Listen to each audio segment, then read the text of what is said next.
Tim Burton's 1992 sequel to his 1989 classic Batman, and it seems to be more popular today than when it was first on general release. The best news of all though, this 4K UHD disc is a real beauty.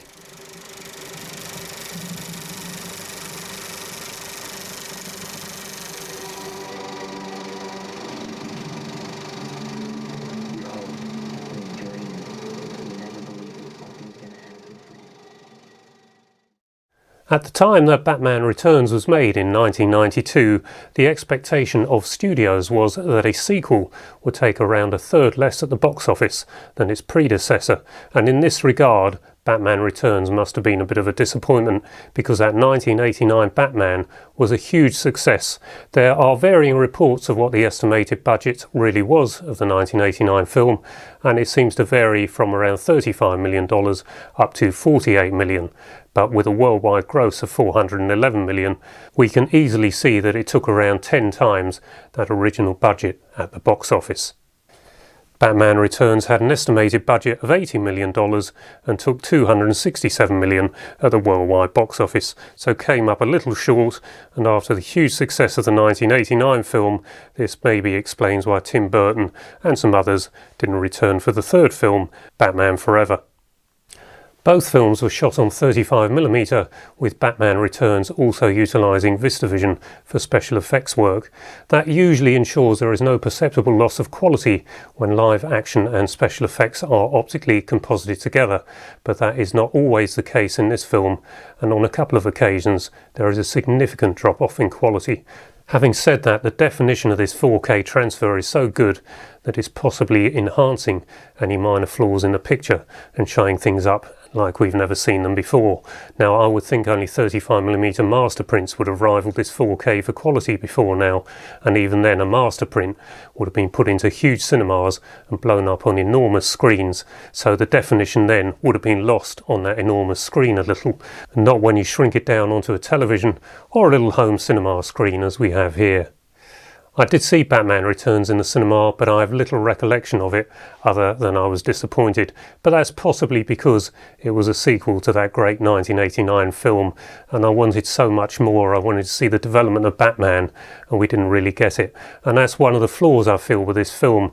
It's more to me about the Penguin, the Catwoman and Max Schreck. Now that's not a bad thing because all three of them are great. Danny DeVito is brilliant as the Penguin, possibly his best role ever. Michelle Pfeiffer, the same, possibly her best role ever.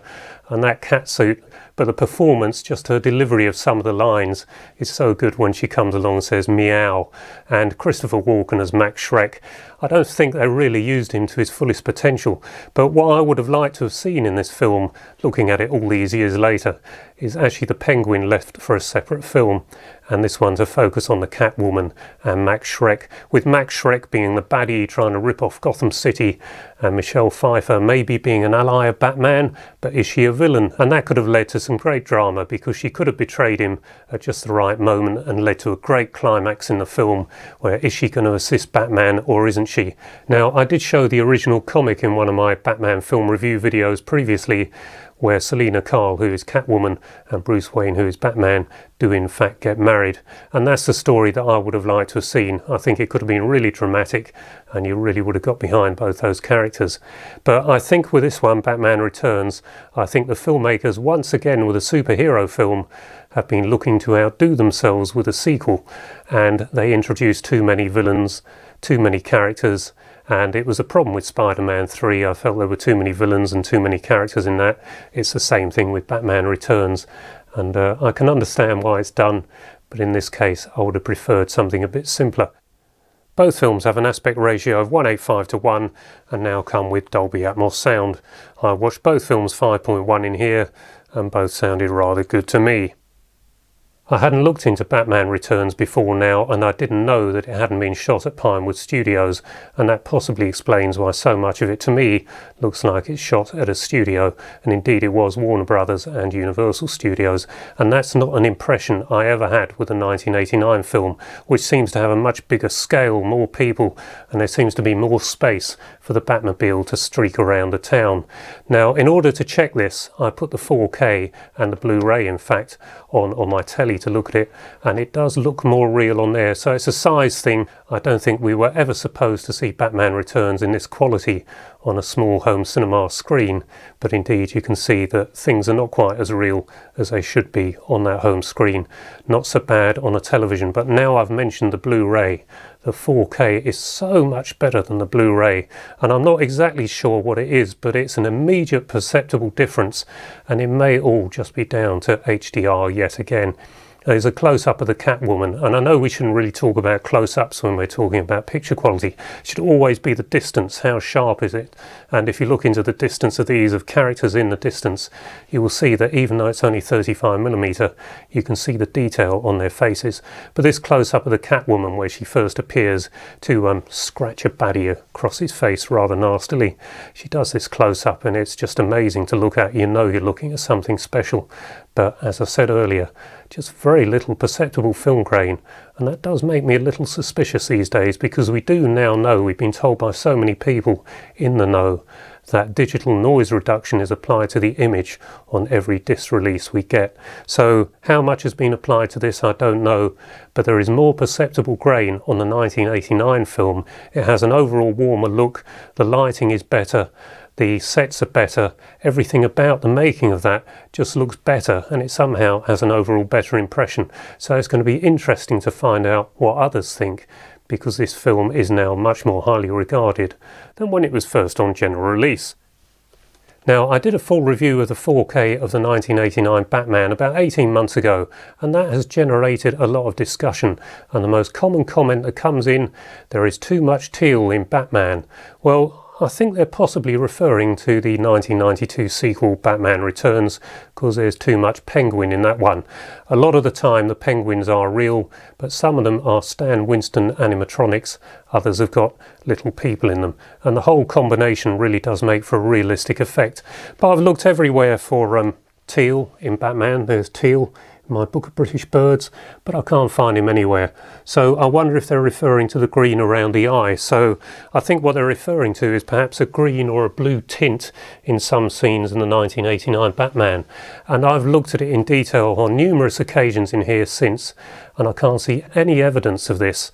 And indeed, if you look at that review I did of the original Batman, you will see that I've got the 35mm trailer in there, and it does look remarkably similar to the 4K disc. However, with this review of Batman Returns, I've had both films on my telly looking at how things look, and indeed there does seem to be a bit of a green bias at times on the telly. So it's had different equipment, it seems to be producing different results, although it could be that similarly with the 4K of Cliffhanger that had a green bias to it, which I did find a little disconcerting, because I knew the film so well from the Super 8 trailer, the Laserdisc and the DVD. It did seem to have a definite green bias, but overall that did look brilliant to look at. However, the point I'm making is that people reported on that video they had a different 4K in America, so I do just wonder if there's a slightly different colour grade on the 4K of Batman in other parts of the world. Maybe there was a slightly different edit for Britain, and so we had to have a different version yet again. I don't know, but it's up to others. Going to be interesting to see what the results are in some of these comments that we get on here. So, Batman Returns.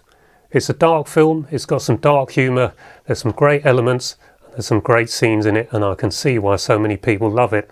For me, I still much prefer the 1989 Batman film, but it's going to be interesting to see what those comments bring in and who prefers which of the two films.